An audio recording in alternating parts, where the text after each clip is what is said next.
Hello again, Fury. No suit today? You all got that during the last session. I'm not doing it twice in a row. Plus, I told you all that I was missing my hoodie and sweatpants combo, so you get that version of me for this round of interviews. Fair enough. Last time we spoke about your early years, your OFC Champions League win, and then you leaving Marist FC to find a club to invest in your coaching career. You mentioned that AB Argeir was the only club to take that chance on you by offering a coaching course to go with your contract, but the circumstances weren't exactly ideal coming into the Faroe season as late as you did. That contract did come with its risks for both sides. By the time that I had signed on the dotted line, it was very late in the 2026 season, and there were only 3 games left. And the club just so happened to be in a relegation battle, just a point above the relegation zone. To their credit, the AB Argeir board was very forthcoming about the fact that if I couldn't keep them from relegation, they wouldn't be able to guarantee my future employment. They were taking a chance on me, especially given the last 3 games of the season had us playing B36 Torfsson and Kawi Klaksvik, who were in a title fight that was coming down to the wire. It did make a lot more sense why they were willing to pay for a coaching course if it meant getting a manager to try and keep him out of relegation. I had about 12 days or so to analyze the team that was already there and to just come up with something that we could use for those games to keep Arja Bofilag up. Okay, so you got to the Faroe Islands and had 3 games to ensure that AB Argeir survived at the Faroe Islands Premier League level. How did you do that? Well, I went back to the same 4-3-3 that I'd initially used in my time in Bhutan. It was the tactic and style that fit best with the players that were already part of the roster, and to its credit, it ended up doing the job. My debut in the Faroe Islands against 07 Vestur, we managed to beat them comfortably 3-0. It gave us a crucial 3 points to boost us up to 7th place in the table, which we needed given that in our next game against B36, we got trounced 3-0 by them as they got within 3 points of Kawi Klaksvik. Vestur also won that weekend, so this meant that it was all coming down to the last game of the season as to whether we'd survive or not. Kawi Klaksvik hadn't locked in the league title yet, so they needed at least a point from our game to do so, and for us, well, we just couldn't lose. 07 Vestur had us on goal differential if we had the same amount of points, and EB Stramler, the other team in danger of relegation, was playing the bottom of the table club in B68 top tier. It was not a favorable situation by any stretch, but all we could do at that point was play the game. It started off roughly as we gave up a goal within the first 10 minutes on a set piece by them. But by the end of the first half, we managed to pull back with a goal from Elis Minaj. Minaj also ended up scoring the next goal for us, giving us a 2-1 lead which we held on to for most of the half, but to Klaksvik's credit, they found a way to get the tying goal in stoppage time, which led them to winning the title. As for us, well, I remember breathing out a sigh of relief. Stramler won and Vestur lost, so we got bumped down to 8th, but that meant we still survived in the top division for one more season. It was just nice to know that this wasn't a short vacation stay in the Faroe Islands and that I'd have the off-season to complete my coaching course and prepare for 2027. It was a chance for me to put my own mark on the team. We had certain players on their way out, like Jordan Tassur going back to his original club in Valor FC over in the CPL. Noah Mene had already confirmed a move to Tianjin Jinmen Tiger FC in January, and Elios Minaj wanted to be sold by at least the end of the 2027 season. With this being a semi-pro team and about 3 months of an off-season to prepare, I just got laser focused both on the coaching batch study as well as using the scouting network we did have. Initially, I set my sights on Brazil and the lower leagues there, but with the limit that only 4 foreign players can be in the matchday squad, it was a much safer bet to just look around Europe instead. Although it should be said, the Faroe Islands do have some leeway in that the foreign player label doesn't apply to players from Denmark, Norway, Sweden, Finland, and Iceland. But that didn't guarantee guaranteed that we'd get those types of players on the market. So we had to be smart with our scouting, and I got the idea in December of that year to hold a 2-week trial camp for a few guys who'd caught our eye during that initial scouting process. There were quite a few signings from that group who did eventually contribute to the club, either as bench players or as part of our reserves team in the lower tiers of the Faroe Islands League. But from that trial batch, a few names stood out. Felix Wimmer, Daniel Tola, John Castillo, Toma Coleo, and Omur Pektas. In some way, shape, or form, those 5 would help accentuate the key players we had on our roster like Ragnar Skala, Filip Ilida, and Malta Mayin. Sure, we might have to rotate certain players in and out due to the foreign limits, but it was a challenge that I embraced to ensure that our year was going to be competitive in the 2027 season. So imagine my surprise at the end of January. I completed my National B license course, and again, I figured it was worth asking about taking my next course and if the team would help sponsor the costs to do it. I thought it would be a similar situation to Bhutan in the Solomon Islands, where they'd be hesitant to do so or give me some sort of excuse for not doing it. Imagine my surprise when they just told me to go for it and that they'd handle the cost of any coaching courses I wanted during my stint with the club. Was that part of the reason why you stuck around with AB Argeir as long as you did? Yes. We touched on this briefly during our last session, but when I was at the tail end of my stint in the Solomon Islands, there was a sense of imposter syndrome even after winning the OFC Champions League. The fact that Arja Boltfelag willingly made that investment in me to come into the club and then choose to continue that investment after I just managed to keep him out of relegation, they made me believe that I could actually achieve this crazy dream that had sprung in my head. That show of faith was something in which I swore to myself that I would pay back in spades. The expectations for our 2027 season were for a mid-table finish in the Faroe Islands Premier League and reaching the latter stages of the Lugmanstapid, or in plain English, the Faroese Cup competition. Tactically, I opted to keep the 4-3-3 from the first 3 games last season, brought along the 3-4-2-1 from the early days at Modest FC, and as a wildcard tactic to emphasize hyper-offensive football, well, I took full-fledged inspiration from a certain mad scientist that was using this way back in the day to take his foes down in the early days of the Premier League with Newcastle United, and watch those old games enough times to try and replicate his 3-1-3-3 tactic. Surely a tactic like that would have left your club way too susceptible at the back. That's the neat thing. It did. But at the same time, and with the level of play in the Faroe Islands, going for a tactic like it might mean they score 3 goals on our team, but that doesn't matter all that much when you can put 4 or 5 through them. I knew we were going to touch on it, so I went back through the records earlier during the week before the session, and we'd played with that formation a total of 8 games and went 4-2-2 while playing it. Not too shabby for something that was a third option in terms of the formations that we used throughout that year. But through the year, I did keep a healthy balance between the 4-3-3 and the 3-4-2-1, and we started the year on a good note with 4 wins and a draw, including beating last year's champions Kayo Klaksvik, before B36 Torshavn handed us our first loss of the year. But there wasn't any time to dwell on that, as we had B68 top tier in the round of 16 of the Faroese Cup.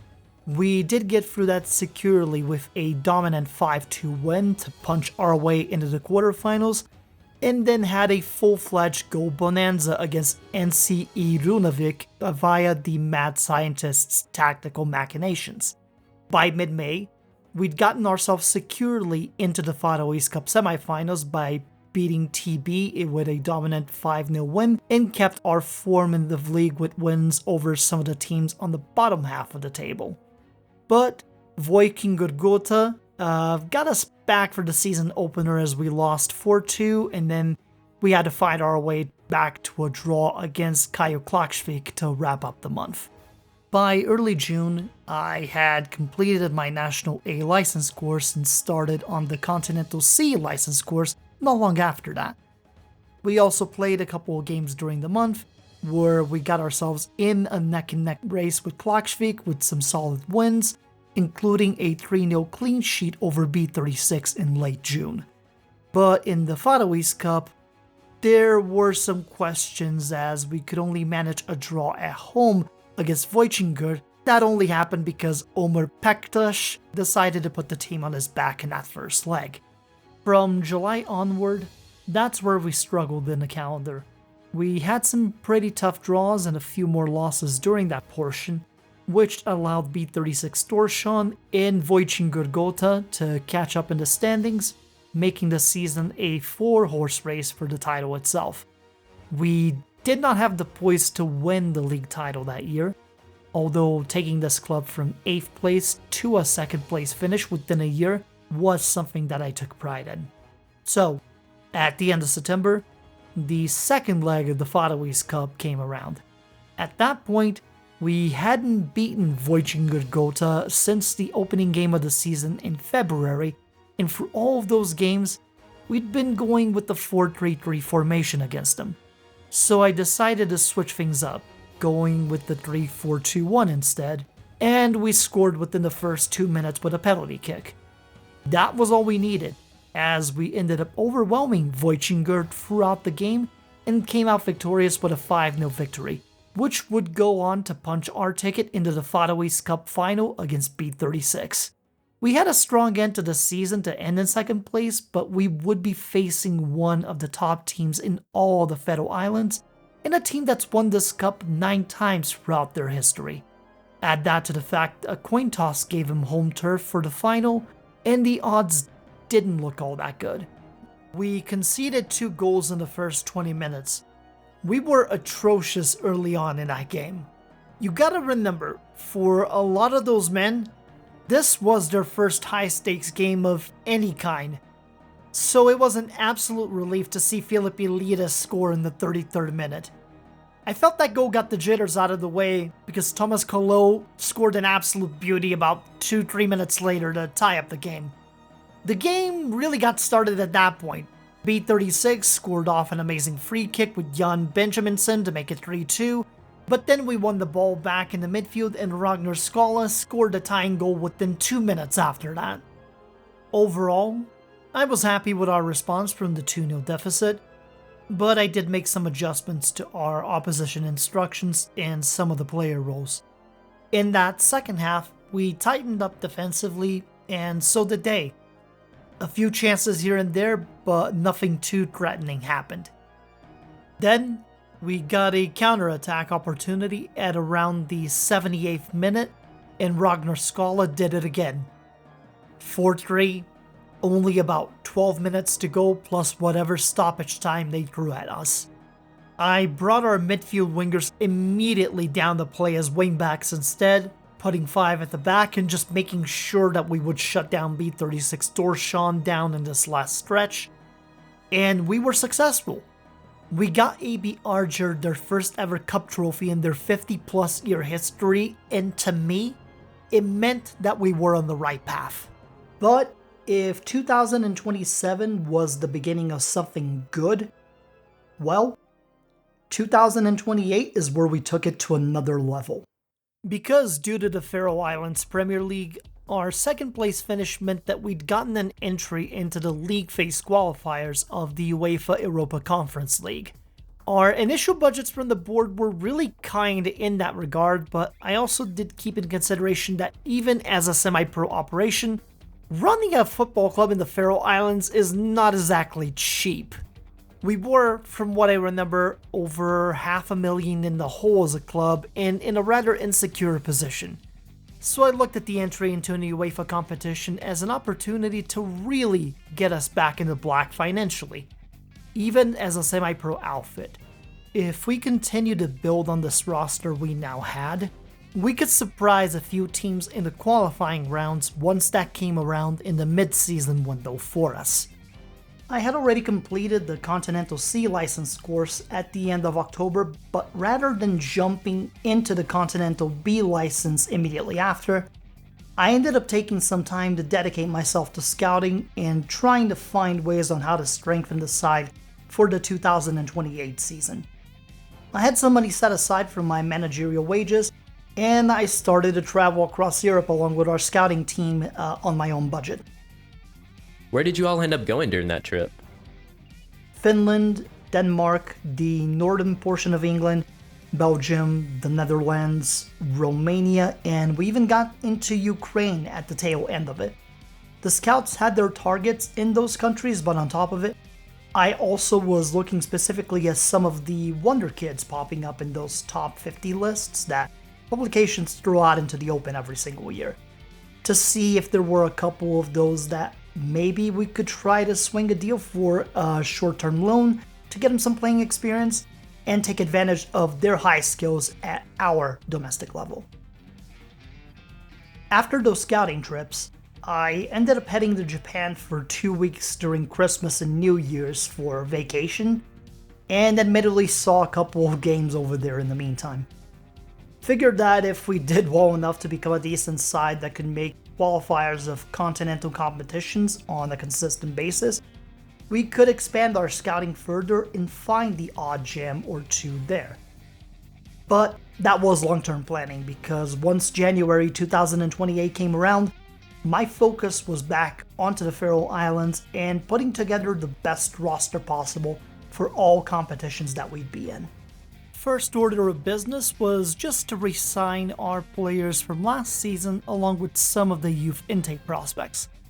After that, we picked up center back Michael Ologo and attacking midfielder Joe Hay on free transfers, along with selling Sam Schutte for $20,500. Additionally, we brought in prospect Henrik Jensen and my old friend John Fidisua on board. I started my Continental B license course just a few days before we were set to take the field against Kaja Klasvik for the Super Cup. While we did get the early 1-0 lead in that game, Klaksvik proved why they were the league champions last season, and we got the brakes beaten out of us 3-1. We just could not buy a goal after the first one to save our lives. But we had to dust ourselves off and go right back to work.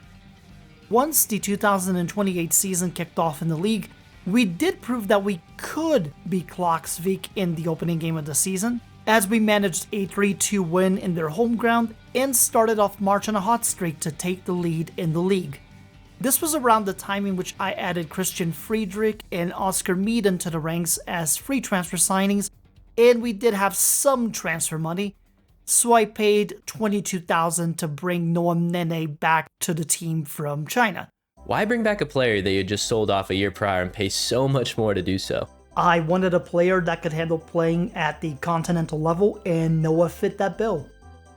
It was at a cost, and the previous year, he was leaving a team that had barely stayed up in the top tier of Faroese football. So I understood his reasons, but at that point in 2028, we had a team that was going to be competing in an UEFA competition, so between that and him maybe being homesick, it contributed to why he wanted to come back and why we made that happen. So, dating back to the end of the 2027 season, we'd won 11 of the last 12 games we'd played across all competitions until B36 finally got us in their ground in mid-April, which was our first loss of the league that season. But that run we put together then, it set the tone for the rest of the year. We finished up in May being at the top of the table due to goal differential with Vojtsingur and Klaksvik right on our necks behind us in the cup. We got ourselves into the semifinals after beating UF Fuglafjordur and B71 Sandoy, getting a rematch of last year's final against B36 Torvsjön. Going into June, we had the first leg of the cup semifinals and then Vojtsingur as our only games, but this was when we finally got our first qualifying round draw of the UEFA Europa Conference League where we'd been sorted to go up against HJK Helsinki from Finland. I scheduled friendlies before those 2 June games, and then a particular player that I had been looking at for months left his former club and finally agreed to talk terms with us. Storm Strandko Bjorsen.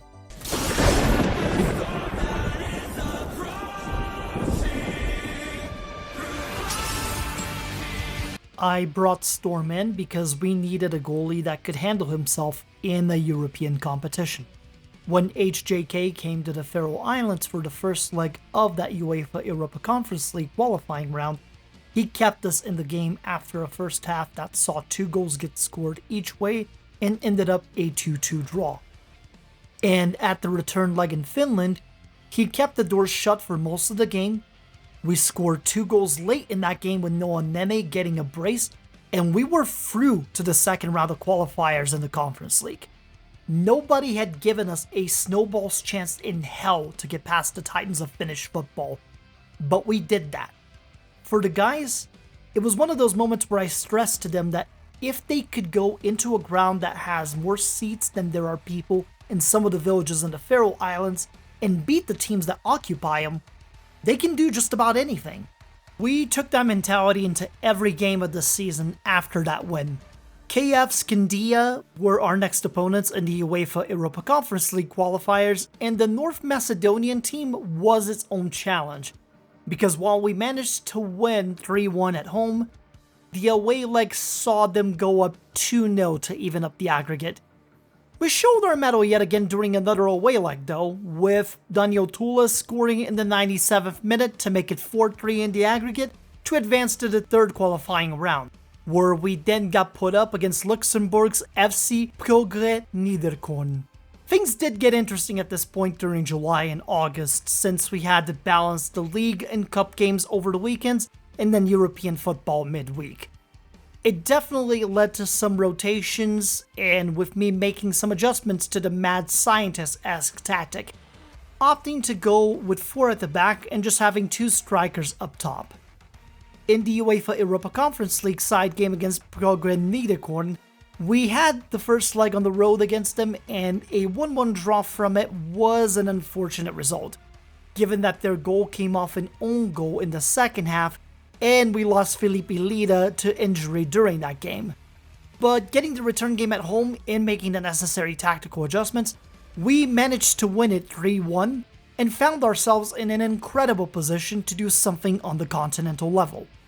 Domestically, we had some rough losses during the August stretch to NCI Runavik, 07 Vester. We did beat B68 Top Tier and Kajo Klaksvik during that month, and in terms of the Faroe Islands League and Cup, we went undefeated for the rest of that 2028 campaign. This stretch would be enough to see us break Klaksvik's iron grip on the Betri Delding men, winning the league trophy on the last day of the season by 2 points and making history. AB Arger's first Faroese League trophy ever, and to add the cherry on top by winning our second Faroese Cup against Voichingur a week later. It felt good, man. This club was fighting for its life 2 years prior just to stay in the first tier of Faroese football, and now they'd completed a domestic double. But for as happy as I was to do my part in helping the team win those trophies, is it weird to say that the double wasn't the proudest moment of the season for me? Yeah, let's talk about the 4th qualifying round of that year's UEFA Europa Conference League. What did you make of the draw for that round, and did you ever expect to see an Italian team be the last obstacle between Argeir and continental football? Getting Atalanta in that 4th round was the equivalent of a whammy. I was used to seeing this team make it up to the knockout playoff rounds of the Champions League. Hell, they were just in the round of 16 against Arsenal earlier that year. But there was that part of me that relished the test against a team that had been to those heights before, and to see how we compared against them. We hosted the first leg in Tórshavn at the National Stadium. I opted to start us with the 4-1-3-2 tactic in this one, while Atalanta lined up with a 4-3-3. And at first, it was 7th heaven when we drew a penalty near the 30th minute, and Noah Nene scored the first goal of the game going into the half. We were leading 1-0 against one of Italy's best teams. But by the start of that second half, Atalanta made all the right adjustments, and we ended up surrendering 4 unanswered goals by the time we got past the 80th minute mark. It was a rough loss to take, and it showed the difference between us, but then Daniel Tula got one back in stoppage time. A 4-2 loss in the first leg was not ideal, even more so when you're going on the road for the second leg in a game where you need to win to turn this all around. But it goes back to the attitude that have brought us this far. The fact that we could do anything that we set our minds to. And I instilled that as best as I could in training and the league games we had leading up to that second leg. So, we made the trip to Bergamo for the second leg against Atalanta, as 16,000 strong were ready to watch their team. Even in a hostile environment, we still had a game to play, and we were down by 2 on the aggregate. So I opted for our best offensive approach with the 3-4-2-1, and in the first half of that game, it did not start well as Atalanta opened up the scoring. Thankfully, we managed to get a goal in return within a few minutes from Atalanta's opening salvo, keeping it at a 2-goal deficit to overcome before the end of the half. Did you have any inspiring words at halftime for the team? No speeches or anything like that, no. Outside of going over certain defensive assignment adjustments, I just told them to go out there and play the kind of football they've played to get there. And that every time that they'd done that, good things had happened to the club. We started growing into the game in the second half, getting more chances, and eventually a pass from Matt Scoot got through their defensive lines. Their goalie got caught out, and Daniel Tula capitalized. 2-1 game, 1 goal, and it didn't take long after that for Ragnar Skala to come through with another goal in the clutch for us. For 9 minutes, we were up 3-1 against an Italian Serie A club, and had the aggregate tied up at 5-5. But Atalanta showed us the difference in levels once again by the 79th minute mark. Giorgio Adessi scored a filthy little goal to make it 3-2, and then after getting counterattacked, Mario Di Pietro tied up the game. 3-3 final result, a 7-5 loss on aggregate, and we were headed back home to continue our league and cup run. That year, it wasn't to be on the European stage. At the same time, it ended up being a fantastic experience overall, and that run alone helped us get the club back in the positive bank balance, which did make me really happy. As we touched on earlier, that UEFA Europa Conference League momentum was something we carried into the league and cup campaigns, and we did win the domestic double from it. Near the end of the season, I'd also completed my Continental B license course and got to starting the Continental A license course immediately after that in November 2028. So at that point, the off-season had begun, and I was already starting to think about how we were going to tackle next year's season.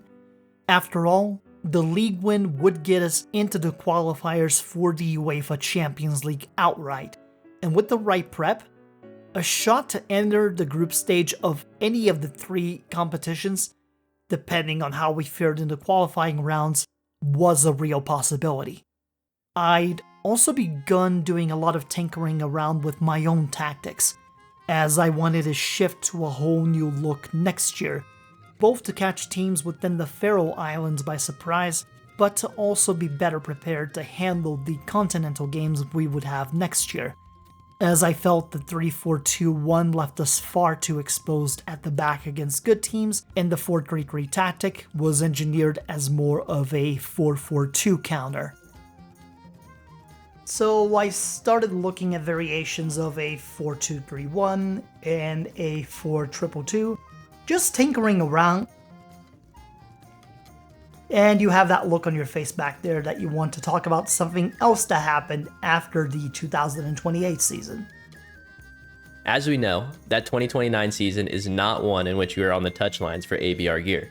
Around the time, after you won the Faroese Cup at the end of October 2028, a lot of rumors began to surface that you were approached to interview for quite a few managerial positions in Europe, but that you declined it to interview for them, except for one.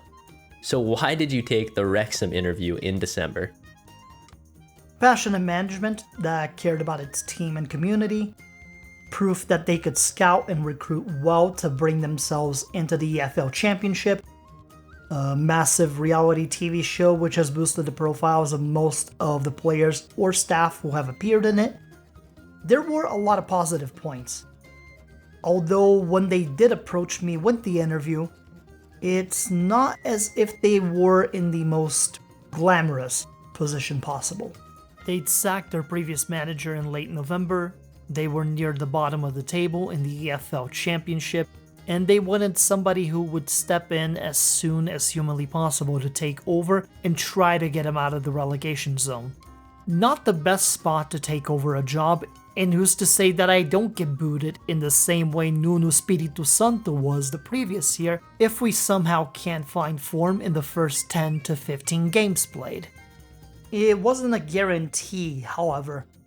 They were doing their due diligence with the interviews, and my focus shifted back to Argier while they did so.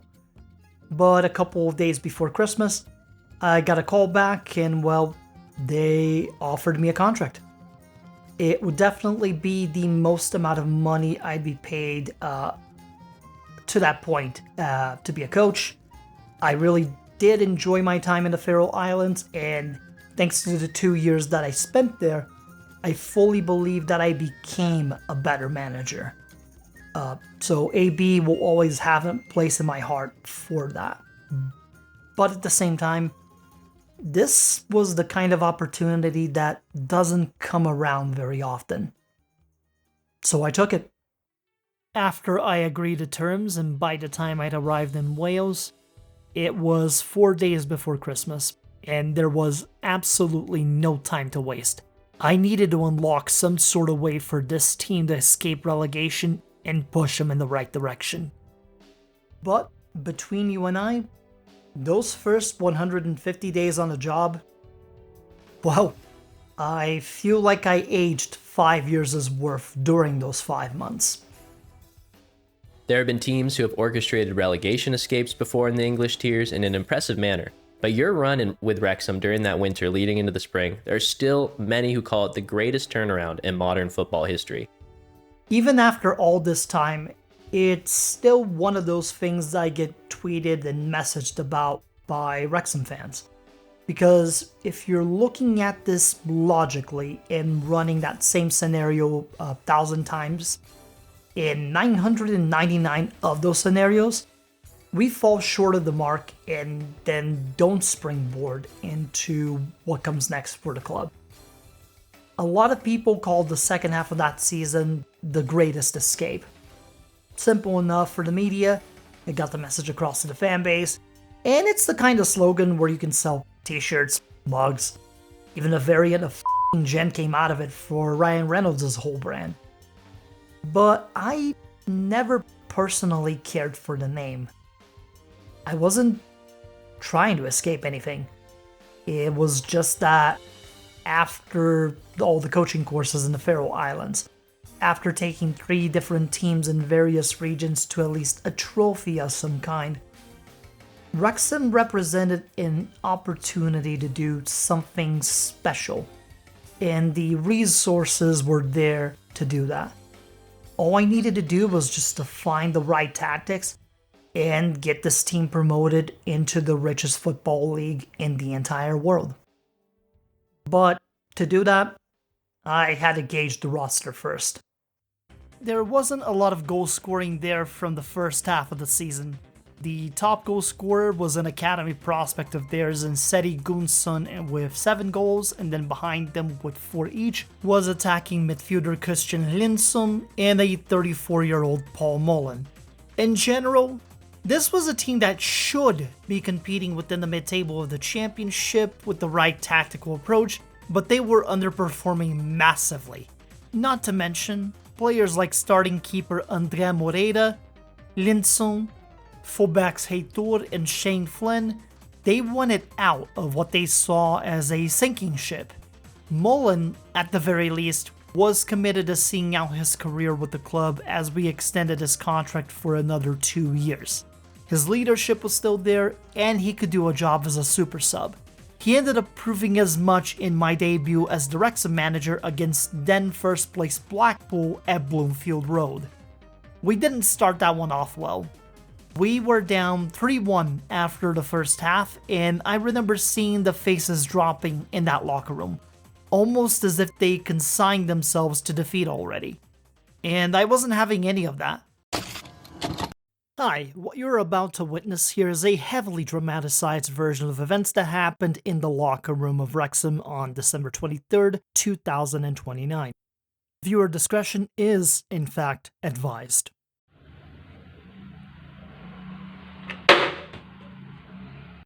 A water bottle? Let's not get into the semantics here. The whole point was that it got their attention, and then I just laid it on to them about getting their collective shits together and to start playing up to their potential. The team responded to it, at least. 3 goals in that second half from different players in different situations. Mullen assisted on the game-winning goal, and we beat the team at the top of the table. That win? That proved this group had what it took to get results. Granted, 3 injuries to key players happening in that game, and then a disappointing draw to Sheffield Wednesday following suit wasn't what I'd call ideal, but it did give us a 5-game unbeaten streak, as before I got here, the club had managed 3 draws in a row. Before we rang the new year, we had Rotherham United in the 3rd round of the FA Cup, and we did manage to score 3 goals in the first half that would be enough to carry us into a 3-2 win against them. We got drawn up against Oxford United after the fact, and the January transfer window opened up with the start of the year. By then, I'd figured out what I was going to be running. I'd still keep a hold of the 4-3-3 that's come along since day one, but that'd be our tertiary tactic. I'd also tried a somewhat asymmetrical looking 5-3-2, but that just didn't have the things I needed to hold up in the long term, and the games in December told me as much. So after the Rotherham win, the next 2 to 3 days, I spent a lot of time reviewing film footage from earlier in Wrexham's season and in the most recent games after practices, putting together 2 different tactics that I could switch back and forth in between. Like I had mentioned before, I had already an inkling of that I wanted to do a 4-2-3-1 with the attacking midfielder at the center, acting as a shadow striker to turn it into a 4-2-4-1 on offense, but I wasn't fully committed to the player roles and semantics of that attacking style, so that wasn't fully ready yet. I ended up going to bed frustrated that night, but before falling asleep, I was scrolling through YouTube and ended up stumbling into a J-League game from a few seasons back. It was Albidex Niigata versus Kashima Reysol, and Niigata was just playing this absolute balls-to-the-wall, go-hungry 4-2-2 tactic. I ended up watching any footage I could find over the next 2 nights on that team and what their manager, Rikizo Matsuhashi, was playing, as he'd been with the club since their 2023 season and had won them 4 J-League trophies since. While I figured out the semantics of that tactical approach by Niigata and how to implement it with my own spin on it, we kept ourselves unbeaten for a couple of more games as we drew against Fulham to start the month, and then had a couple of close games where we managed to overcome the likes of Millwall, Rotherham, Huddersfield, and Barnsley to get out of the relegation zone in the Championship, along with keeping a clean sheet against Oxford United in the 4th round of the FA Cup. It had been a pretty successful month, considering the club had gone for some changes with Andrea Moreira and Hayden Roberts getting sold to AGF and Swansea respectively, and with us bringing in a young Lazio keeper in Alessandro Nuziante on loan for the rest of the year. We also managed to grab fullback Niall Huggins from Sunderland at an absolute bargain of $500,000, plus Feyenoord's Dutch left-back Guillaume Martin on loan, while committing to sell Shane Flynn at the end of the season for $15 million. Overall, good bits of business for the team. We made some money and got good players that can help the club. Nunziante, Tromp, and Huggins would be essential to unlocking the 4-2-2 tactic that I would eventually roll out in our first game in February against Bolton Wanderers. My idea behind it was to have two ball-playing defenders with wingbacks at each side, one playing a supportive role while the other was a little more aggressive on joining the attack. Along with it, we kept two defensive midfielders, one playing as a ball-winning midfielder while the other acted as a segundo volante to join the attack, but for the attackers, I opted to have a left inverted winger and an attacking midfielder on the center left while having one striker at the center and a center right striker acting as a trequartista. At the time, I thought that my only shot to make this team rise to the heights that it needed meant that we had to catch the rest of the league off guard. By the end of that first game against Bolton, we ended up winning that game 4-1, and after that game, we were at 39 points in the season in 17th. But then you look up towards the top of the table, and the teams in 6th and 7th were only 10 points above us. It's early February, and we hadn't played some of those teams up at the top of the table just yet, while being on an unbeaten streak since 3 games before I took over. That's when I really felt that we had something going here. The new tactical approach would take some getting used to, as we were surrendering more goals in it than we were with our other tactics, but we were also scoring more goals and winning said games. Even with some injury woes during that February stretch, we were making it happen and gradually climbing our way through the mid-table during that stretch. It was also during that time in which your Wrexham team had to go to St. James Park in the 5th round of the FA Cup. Talk me through that experience. The trip to Newcastle was a complete mess due to the weather. Their fans made it a hostile environment from start to finish, and their club didn't take us all that seriously with the lineup they put out for that game. But if they weren't bringing in the heavy hitters like Alexander Isak, Victor Osimhen, and Estevão into this game, it was as good of a time as any to try out my 4-2-3-1 tactic, and boy, did we catch them with their pants down. Harry Darling scored the goal off of a corner kick for us early in that game, and it definitely changed the flow of the match entirely. They got a goal called back due to offside via VAR not long after, and even though they had more shots than we did, the tactical approach we had limited their chances considerably. So once it was all over and we heard the final whistle, those boos that came out of that Newcastle crowd, music to my ears, and proof that we could square up against even some of the Premier League's best teams. Although by the next round, our run did come to an end after Wolves took us down in their den. But they did go on to win the whole thing, so I can at least say that we lost to the eventual trophy winners of it. But the FA Cup was great data for what I needed to work on with my tactics, and when it came to the championship, we were on a run that got tested in a big way against Norwich City. We got a similar punch in the mouth like we did in the Blackpool game back in December. By the early portion in the second half, it was 5-2 for them in their own ground. The problem was that they let their foot off the gas after that 5th goal. Guillemard Comp got us our 3rd goal, and within the next 10 minutes, we put 3 past them and evened it up. The game got cagey, yellow cards were getting handed out left and right, we got 9 minutes of stoppage time, and then Johan Caicedo scored for them in the 93rd minute. Most of the time, that's game over right there. But then, Paul Mullen gave Father Time the middle finger yet again by tying it up a minute later.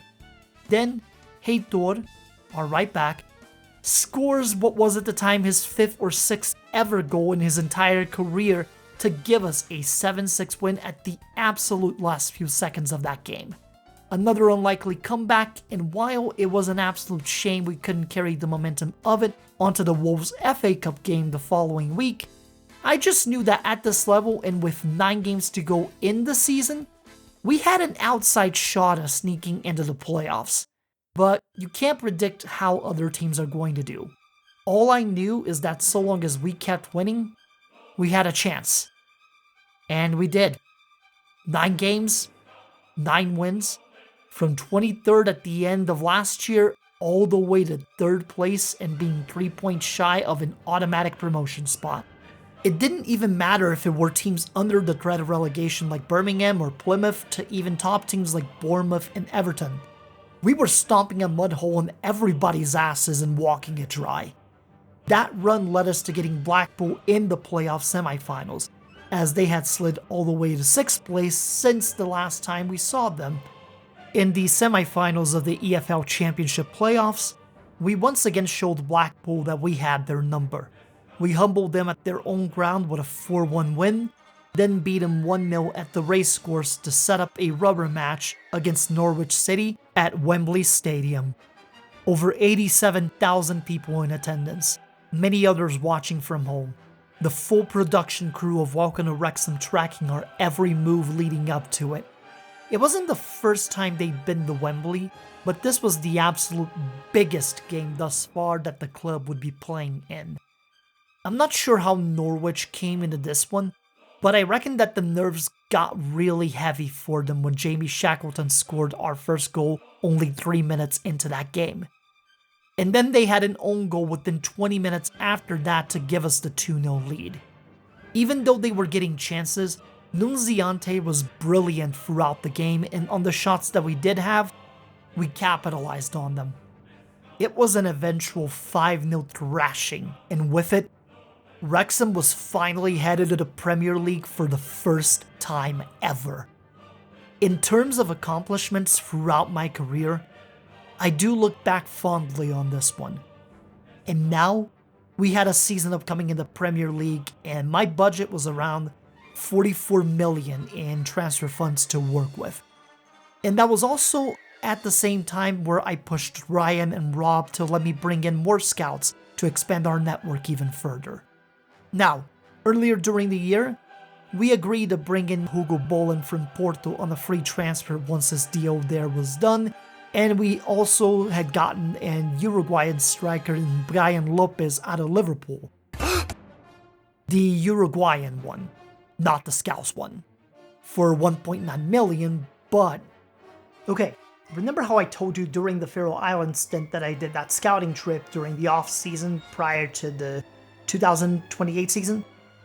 Well, during that trip, and then my own mini vacation to Japan afterward, there were certain footballers that I was impressed with at that time and had kept tabs on them both during my time in the Faroe Islands as well as with Wrexham Scouting Network.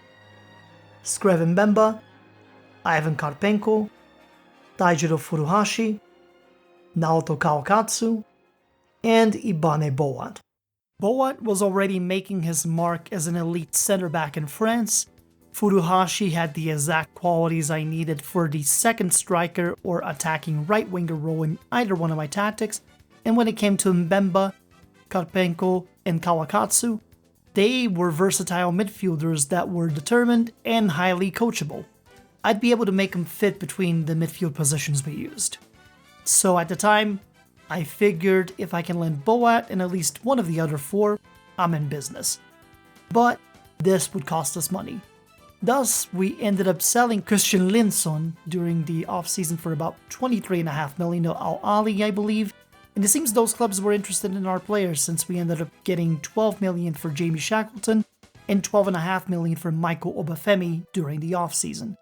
The money from those transfers would end up being more than enough funding to at least ensure that Nuziante and Tromp would be permanent parts of the team, as we paid about 6.5 million for Nuziante and 10.25 million for Tromp.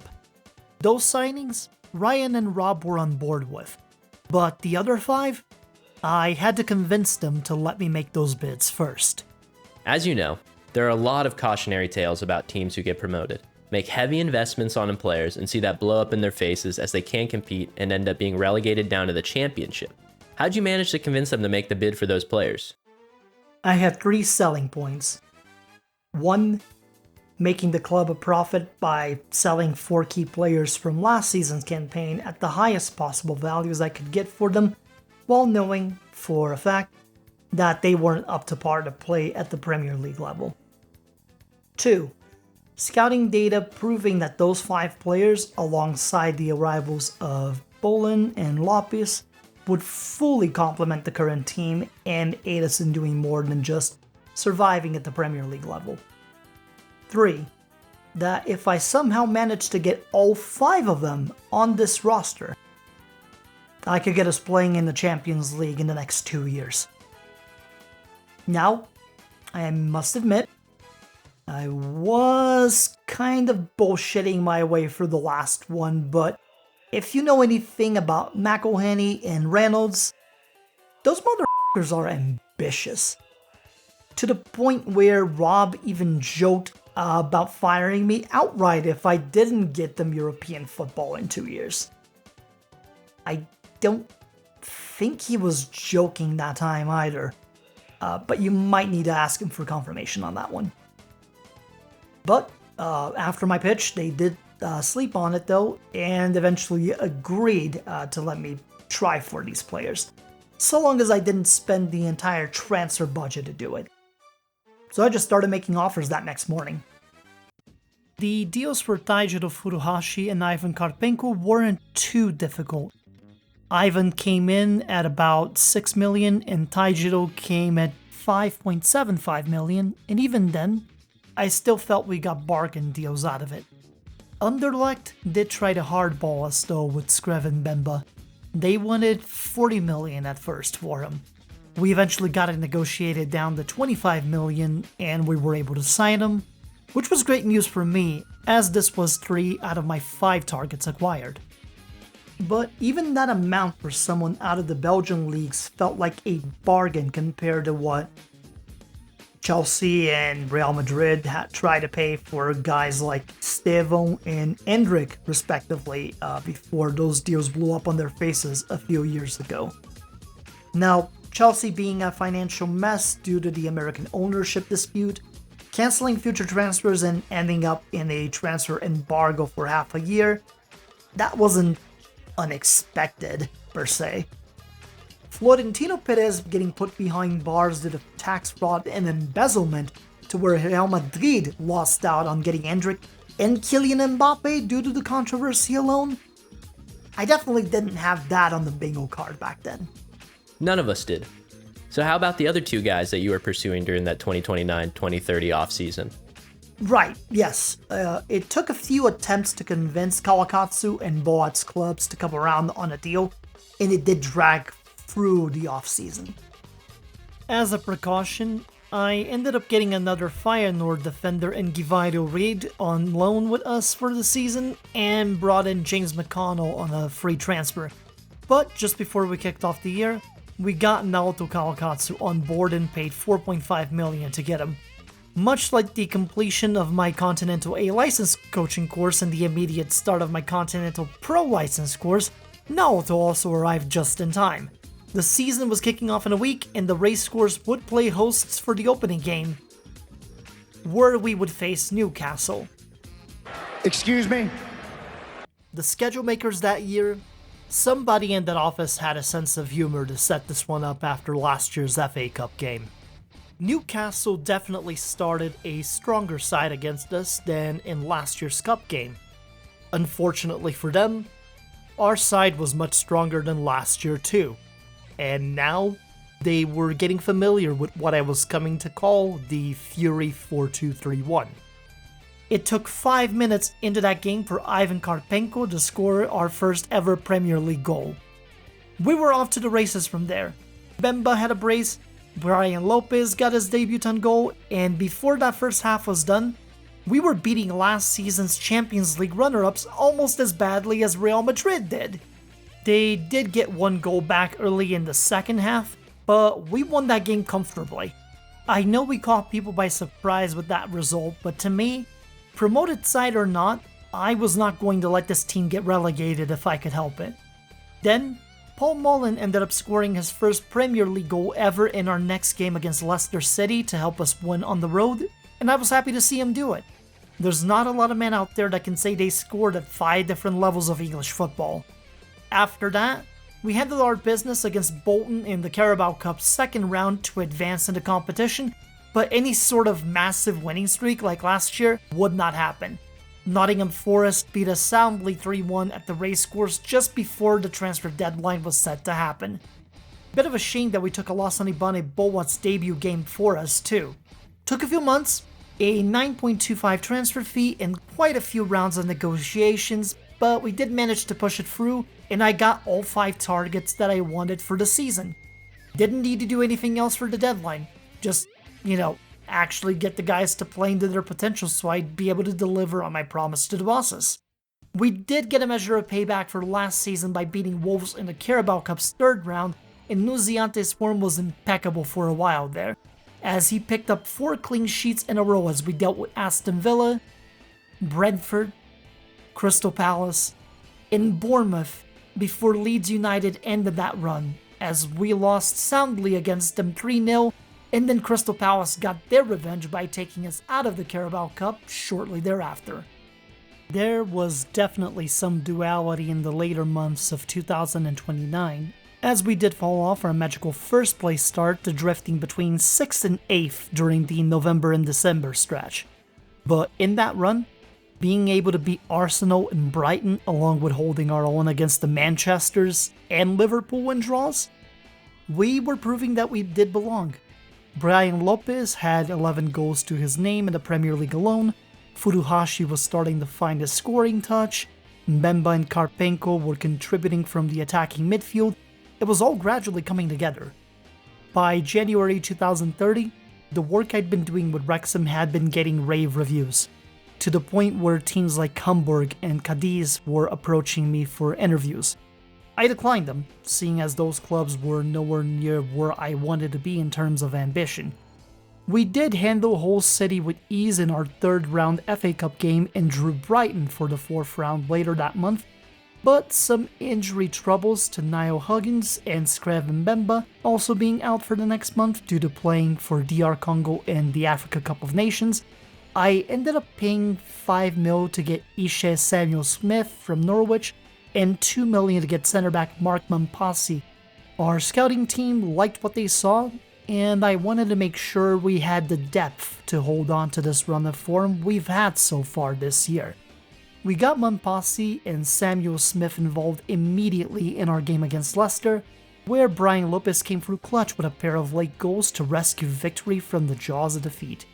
By that time, Huggins' injury got re-aggravated when he tried to come back, so we spent another $3.5 million to get Elijah Dijkska from AZ right before our next game against Newcastle, with us going back to St. James's Park for the first time since last year's FA Cup. I thought that they would give us more of a fight than the first time around.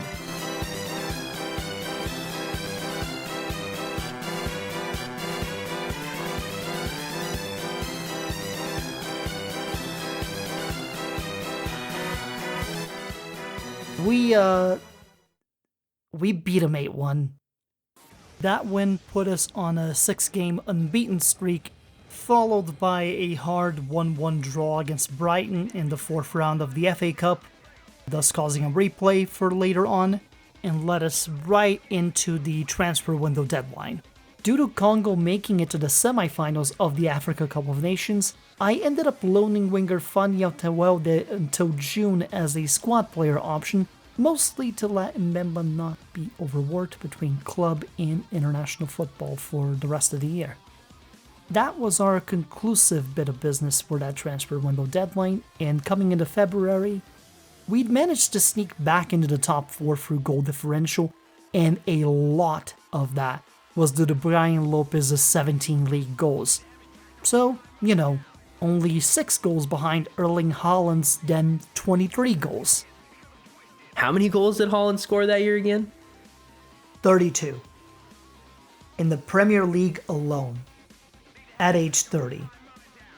If you count the cups and international play that year, I think that was the season where he scored 45 or 46. Something like that. Either way, that motherfucker was not human. Rightfully won the Ballon d'Or too, but the fact that it was his only Ballon d'Or is the thing that surprises me still. Tensions about players aside, we may or may not have added to Aston Villa's relegation woes immediately after the transfer deadline, then somehow not gone extra time at the racecourse for the FA Cup after Brian Lopez headed the game winner in the 97th minute. Our reward for that was a 5th round draw against Arsenal, and they would basically stomp a mud hole on us and walk it dry at the Emirates at the end of February, as we lost 3-1 to them. While our cup runs that year did come on to somewhat early ends, it did allow us the time to focus on the league, and prior to the Arsenal loss, we had a fun little run going there without dropping points dating back to mid-December. March did let us also get a measure of revenge on the Gunners after Naoto Kawakatsu ended up scoring a game-winning penalty kick against them at the race course and guaranteeing that we would not be getting relegated. Success! Sadly, after that Arsenal game, we did lose Brian Lopez for about a month due to a hamstring strain, and he was our top goal scorer across all competitions.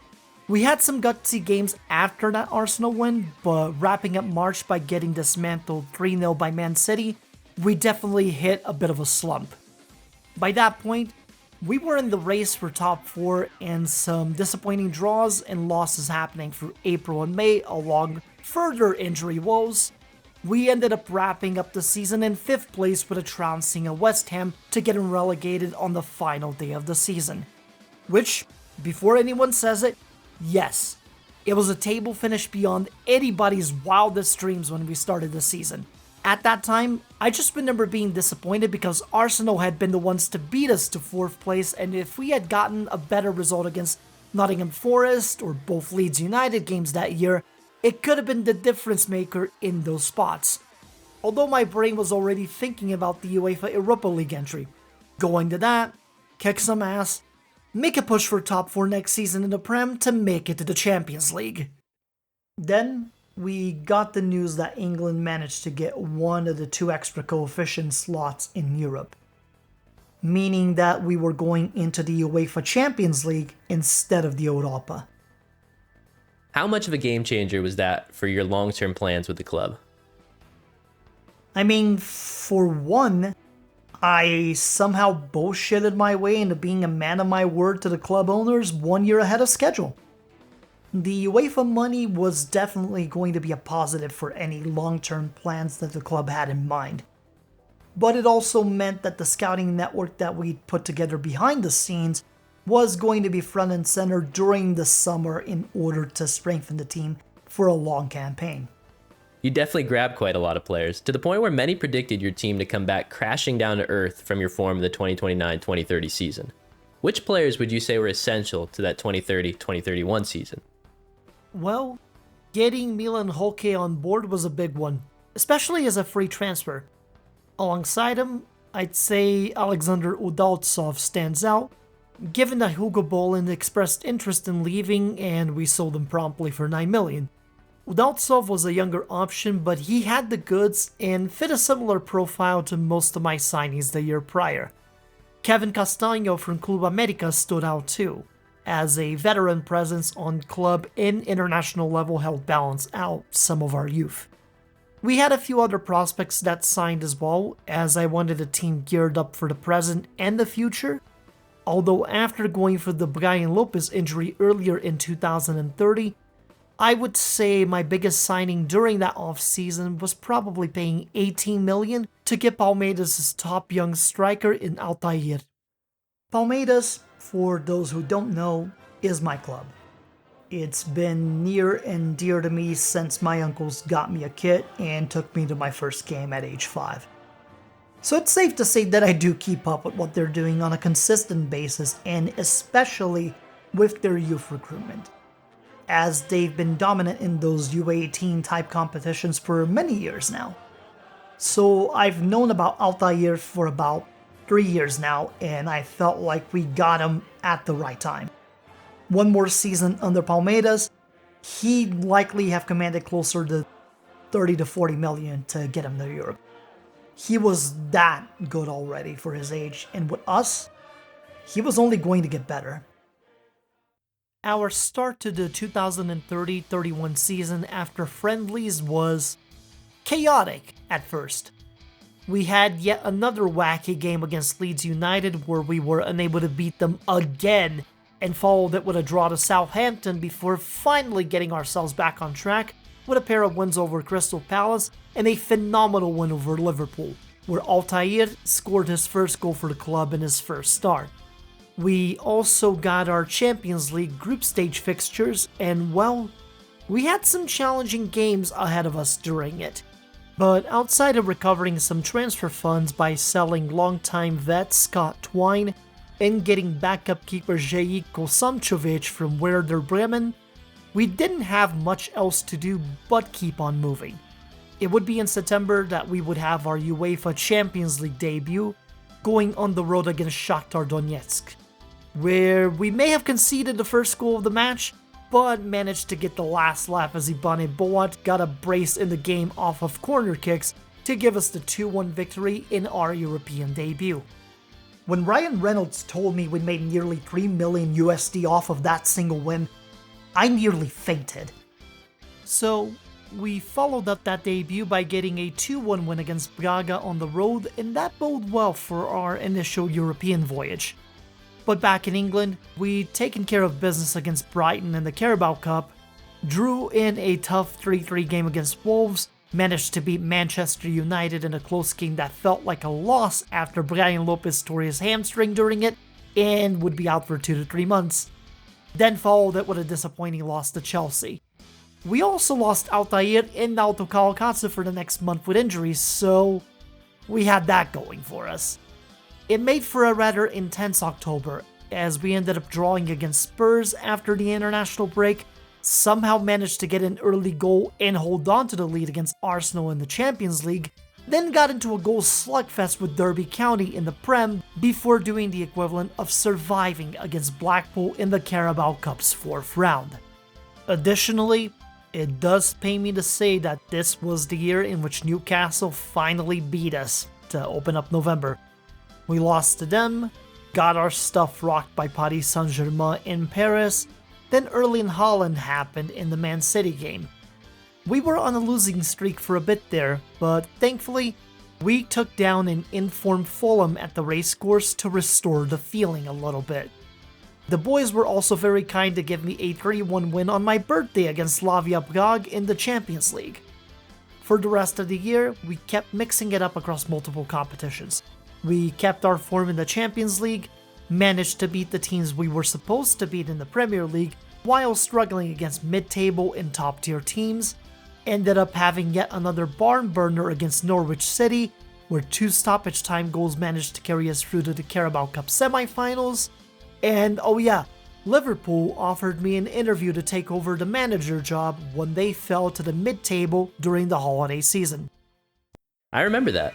I also remember that Endrick, who was their starting striker, had told the British media he would have loved to have you as his manager during his Liverpool stint.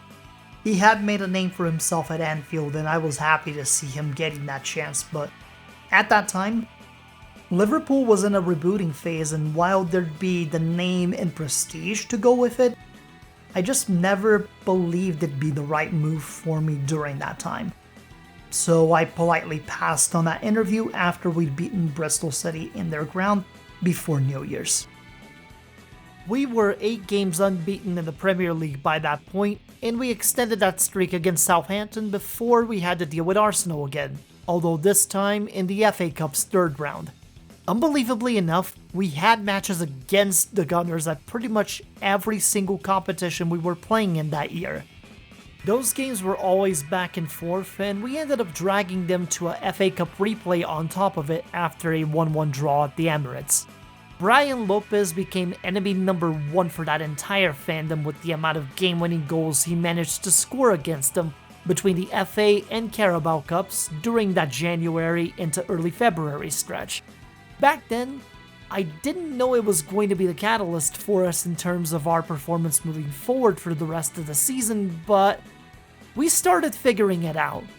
The new guys had gotten adapted to our tactical style, we were getting healthier again, finally beat Leeds United for the first time ever, and then games most people had us predicted to lose in the Champions League against AC Milan and Dortmund, we were finding ways to win.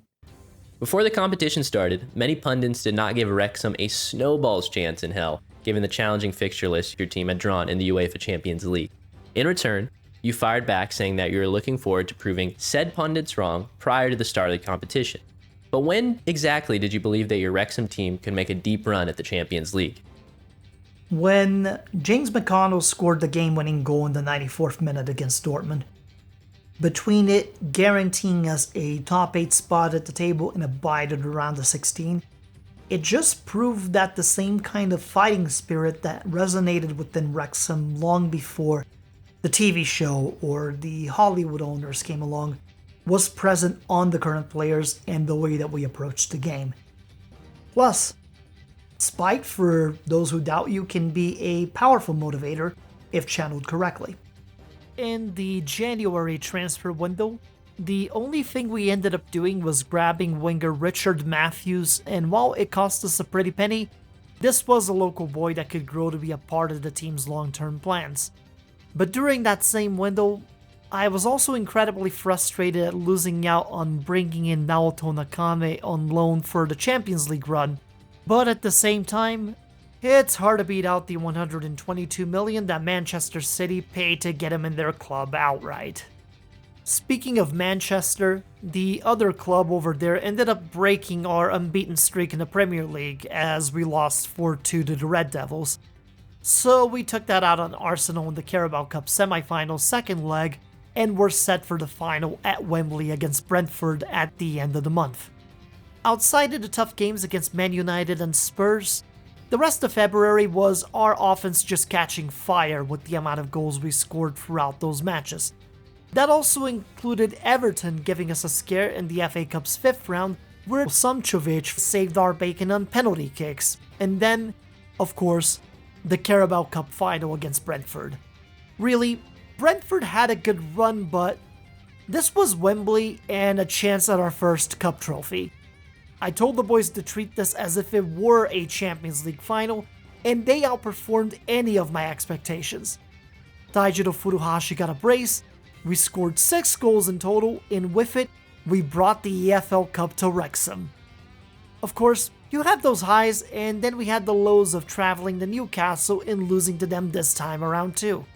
I was starting to miss that bit of dominance we had going over them, just as much as I was going to miss Harry Darling for the next 3 months due to a hip injury. Regardless, we had the UEFA Champions League's round of 16 game draw, and we got sorted against Inter Milan with the very first game being at the San Siro. An away day is a tough outing in general, no matter who you play against. But in a game of this caliber, our mentality and approach to the game was key. So we upped our practice regimen to prepare accordingly. We also did team bonding exercises along with community work at least once a week, just as a way of bringing everyone together and having that sense of cohesion and trust in one another as a unit. During one of those team bonding exercises leading up to the Champions League round of 16 game, I remember we watched the first episodes of the Cobra Kai TV series from way back when. Lopez's suggestion, not mine. But there was a pretty phenomenal lesson that I was more than happy to implement into our game plan for any of our games moving forward. Strike first, strike hard, no mercy. So we scored early in that one, then scored 4 more for good measure. Taking that 5-1 win at the San Siro gave us some room to breathe, as the second leg was definitely more well fought, but we still managed to win that 2-1 and made more people's jaws drop in the process. If anything, Fulham gave us a tougher game in the FA Cup quarterfinal as the defending champions of it, but at this point, both Ivan Karpenko and Taijiro Furuhashi were in incredible form and carried the bulk of the offense in these cup competitions. We still couldn't figure out how to beat Manchester City to save our lives, but even those circumstances took a backseat, as our semi-final of the FA Cup was set against Crystal Palace, and we'd be getting Bayern Munich in the Champions League quarterfinals. By the start of April, I could see that we didn't quite have the legs for a Premier League title win by any stretch. Too many draws, and while that kept us near the top 6, it takes something drastic to reach Chelsea and Tottenham up top. we still gave it a go during the time and actually had a pretty phenomenal finishing stretch due to facing a lot of the mid-table to relegation battling teams to secure 4th place on the table, but by that point, Chelsea had run away with the league. My focus specifically was now on the UEFA Champions League and then the FA Cup. So the first leg against Bayern, they came to the racecourse, and while we did strike early and quickly with 2 goals, they managed to slow us down and get 2 of their own in the process. It ended up being a 2-2 draw, and now we had to go to Munich to see this one out. Probably a good thing the away rule was gone in the UEFA rulebook, because otherwise, we'd be the equivalent of Ralph Wiggum on the back of that bus. I'm in danger! But once we got to Allianz Arena, Naoto Kawakatsu made his mark at the 5-minute mark with our first goal of the game, and from there, our forwards played their roles to perfection. As Brian Lopez got a brace, Furuhashi, Mbemba, and Karpenko also scored, and yet again, the sound of boos and the final whistle was music to my ears as we beat the Bavarians to advance to the semi-finals of the Champions League. It'd be one of our biggest tests to date, as it would be Chelsea on the other side of that semi-final matchup.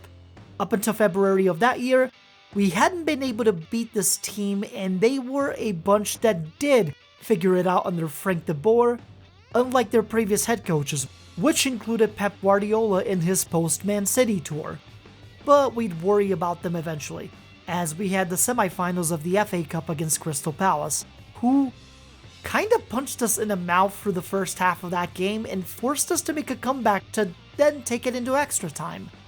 I mean, Altair scored during extra time and we held on to the win, but I'll give those Eagles their due. They gave us a fight.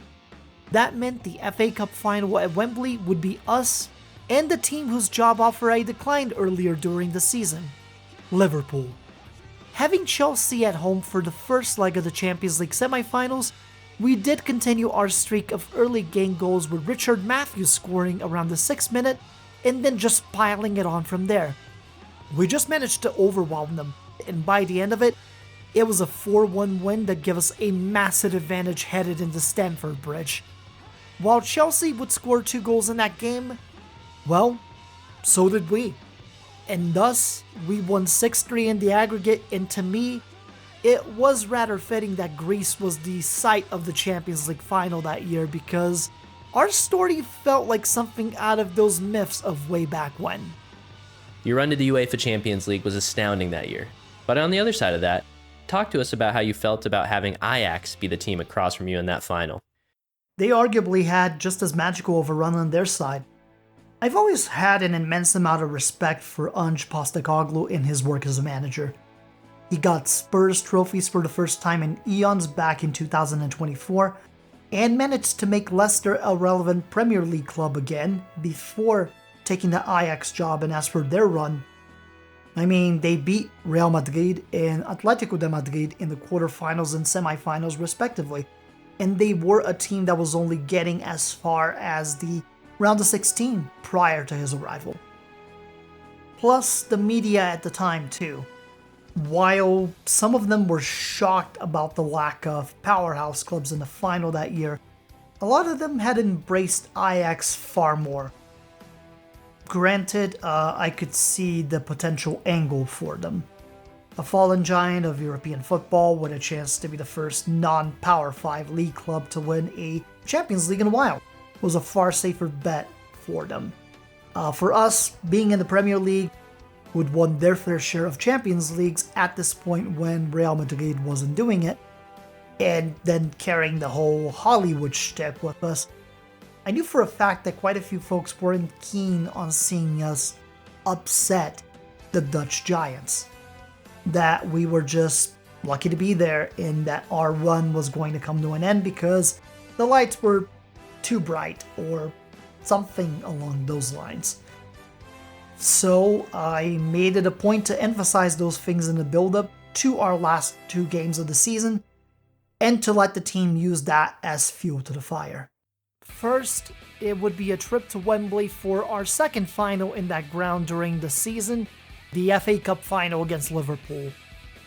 The first half was quite the affair, as 2 goals each were scored by both clubs, and the score remained 2-2 through the first 90 minutes. So we went to extra time at Wembley, and while there were opportunities, we couldn't find a goal, and neither could Liverpool, as it led to penalty kicks. Our penalty takers scored all their attempts, and Alessandro Nunziante once again stepped up huge under the circumstances, making a pair of massive saves on Nicolo Zaniolo and then on Marc Bernal to win us our second trophy of the season, the FA Cup. It was another huge moment for the club, but we were going from one huge moment to the other as we got on the plane and headed to Greece for the biggest game that I'd managed up to that point in every possible scale. Now that we're here at this point of the story, I did have a question for you about the choice of kits for the final. While it was a neutral venue game in Greece, the administrative draw of the final by UEFA had put Wrexham as the home team. So why did the club opt to wear the black alternate kits instead of the home reds? That one was my idea. Both ours and Ajax's team colors had the red and white, so somebody was going to have to wear their alternate black kits regardless. And I know that Ryan and Rob were completely against the idea at first of wearing black, thinking that Ajax should have to be the ones to do it. So I ended up having to sell them on yet another concept here that maybe doesn't fit the whole Hollywood storybook ending they were kind of angling for here, but that I thought would just work well for what we were walking into. I told them we walk into this final being the bad guys wearing black. Let Ajax wear their iconic white and red kits, and that it'd make for a far more vivid bit of imagery, beating them to a pulp like we'd done to everyone else leading up to that game. They were the underdogs there, not us. So, we wore the black kits to the final, and almost got off to the races immediately with an Altair goal at the 8th minute. Then that got called back by VAR. Bit of a false start there, but Altair was onside in the 34th minute after Ivan Karpenko crossed the ball into the box, and he capitalized. 1-0 Wrexham, at least it was for about 3 minutes, as Ajax struck back with Mohamed Kudus finding the back of the net to tie it up. They almost made it 2-1 in 2 different opportunities before the end of the half. We had another goal called back to the VAR, and it was a draw going into halftime. I made some marking adjustments during halftime, brought in Bemba, Samuel Smith, and Paul Mullen around the 68th minute mark to get some fresh legs onto the pitch, and the changes paid off as a throw-in set piece by Samuel Smith led to Scriven Bemba scoring the biggest goal in club history, making it 2-1 Wrexham in the Champions League final. A few minutes after that, Brian Lopez delivered the dagger to make it 3-1, and from there, we just kept playing our usual game, as we almost scored a 4th on a set piece. Ajax almost got one back via a free kick that hit the post, but by the end of it all, we had done it. Wrexham AFC had won the UEFA Champions League. We gave them a villain and the ultimate Hollywood story ending to welcome the Wrexham. A cup treble with European success, it made for quite the celebration in the town, and yes, I know I'm underselling it massively. If you had asked me back then, I might have agreed that it'd be the greatest accomplishment in my career ever. It wouldn't be long after that win and the celebration with it that Ryan and Rob got approached by a massive English conglomerate led by some new money guy who'd made his riches in the financial market, or was it crypto? I'm not 100% sure. I just knew his name was James Lindsay, if I remember it correctly. They offered Ryan and Rob about 400 times their initial investment in the club, and by that summer, my own contract was expiring at the end of June. From what I remember, the whole purchase situation was in limbo for a while there. and it wouldn't even be confirmed until a year or two later. But even with winning the UEFA Champions League and having set up a team that could ideally keep in place to go and win more trophies, maybe even a FIFA Club World Cup in the 2033 edition, I just had a really bad feeling about what was to come. So when they offered me an extension to stay, I declined it. Your confirmation that you'd be parting ways with the club before the end of your contract in June 2031 was a surprise to the footballing scene, but you certainly weren't hurting for job prospects, as quite a few teams knocked on your door by the time you'd officially left. But given that many Wrexham fans felt betrayed by your sudden and unexplained departure at the time, is there anything you'd like to say to them? No. I said what I needed to say back then by thanking them for letting me in as their manager and how I enjoyed my time, but that the club's direction in the future was a great concern to me, and that it wasn't something I was willing to be a part of. If they felt betrayed because of that, so be it. I'm not judging them, but for my own personal gripes with being on camera almost 24/7 due to the documentary, I at least knew that Ryan and Rob wanted to do right by the club. The new eventual owners, not so much. So that was the end of my time in Europe. Like you mentioned, I had a few teams knock on my door, but one particular job had become available, and I actually took the initiative to apply for the position myself. I had mentioned this club and its previous manager being a big inspiration for my tactical shift during the time transitioning from the Faroe Islands to the English tiers. And again, I felt that the team in question was not a bad team. They just needed a gentle push in the right direction. After an interview and then working out the contract details, on June 22nd, 2031, I was officially brought in and introduced as the new manager of Albirex Niigata in the J-League.